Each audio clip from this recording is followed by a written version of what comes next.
Okay, in this video, we're going to do some more factoring, and we're doing factoring by grouping terms, right?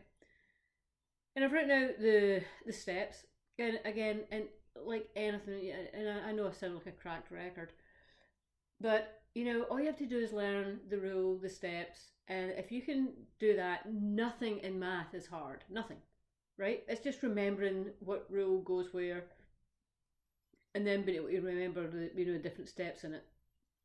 But when I go through this, I'm going to read these 5 steps out, and you'll probably, some of you might go, well, that sounds a bit hard, and or I don't really understand what you're going to be doing. But once I do it, you'll think, well, there's nothing to that.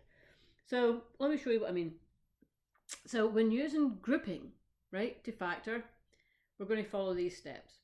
We're going to divide the terms into groups of an equal number of terms in each, right? Look for a greatest common factor in each group of terms and do the factorization. Number 3, we're going to rewrite the expression as products of the greatest common factor of each term in a factor in parentheses. The 4th step, we're going to look for a greatest common factor of the new terms. And if there isn't a greatest common factor of the new terms, then we're going to try a different arrangement of the terms, and then we're going to factor out the new greatest common factor. And you might think, oh, that sounds like what? Let me show you how that looks when you actually just do it, and it's so much simpler than what it sounds. Number 1, we divide the terms into groups of an equal number of terms in each. All right, so we look here, how many terms have we got? We've got 4, and we've got 4x and 4x. We've got an a, y, a. Okay, so we'll separate it into 4xy plus 4xb. All we're doing is separating it, right? Putting brackets around it and saying, okay, we've got ab, right? That was it. That was as hard as that first step is. The second step, right? We look for a greatest common factor in each group of terms, right? We've got 2 groups now. We're going to look for the greatest common factor. What's the greatest common factor by 4xy and 4xb? Well, we've got 4x and 4x, and then we've got a y, we've got a b. Those are different. So we can pull out 4x. So this first term, it's going to be 4x y plus b, right? We've pulled out the 4x. This next one, we've got ay, ab, right? So what, do they have anything in common? They've got a in common. So this one is going to be a, and then we're going to get y plus b, right? Nothing very hard there. We've done that step. Number 3, what do? Rewrite the expression as products of the greatest common factor and each term in the factor in parentheses. All right, so basically all we're going to do is go 4x y plus b, and how was the original expression? It had this plus, right? Plus a y plus b. There we go.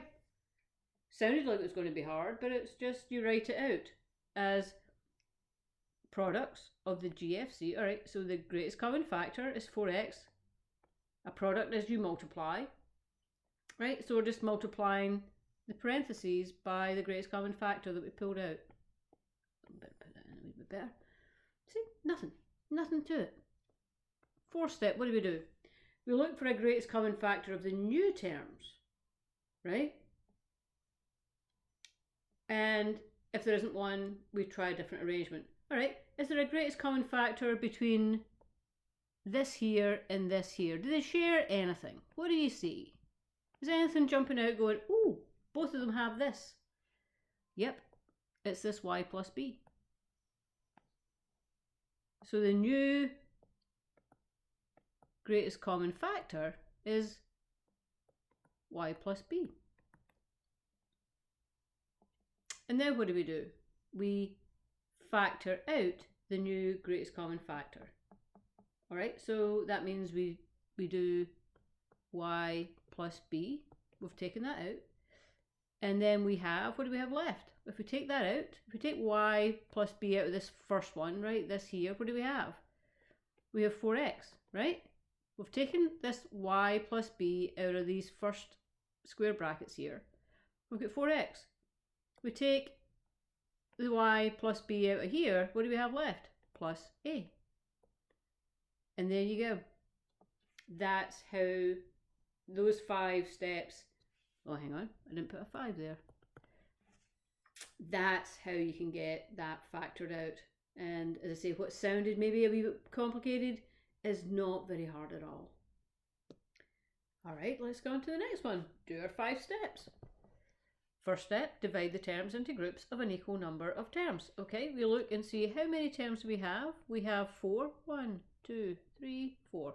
All right, we divide them. An equal number of terms would be 2. Okay, so we divide it into ax squared y minus 3a plus, we've got these two terms, right? 9x squared y minus 27. Fair enough. Nothing hard. Second step, look for a greatest common factor in each group and then do the factorization. Alright, so we'll do this one first. We'll get a x squared y minus 3a, and that will become, how do we factor that out? Is there anything that's common with this term and this term? Well, I see an a and I see an a. Alright, then we take that out. Then we keep everything else. So here we've got left an x squared y, and here we have left just a minus 3. The second one, we've got 9x squared y minus 27. What can we factor out there? Well, obviously this is just a number, so the best we can do is just factor out some number.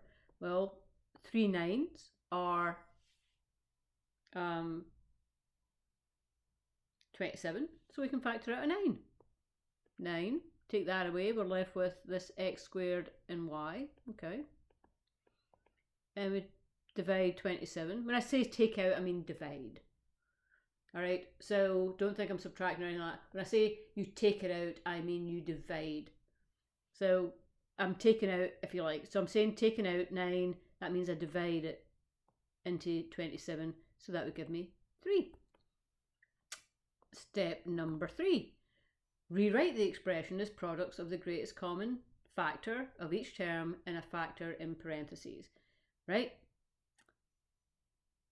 So that means basically we just put these, we just write these out, and we have this plus sign. So the first one is up here, so I'm going to get a x squared y minus 3, and it's going to be plus 9 x squared y minus 3. Step number 4, look for a greatest common factor of the new terms. Is it jumping out at anybody other than me? We have x squared y minus 3, we have x squared y minus 3. We have a new common, get that away. I don't know why that little thing comes, that little circle, never mind, it doesn't really matter. Number 4, we have the new common factor. What is it?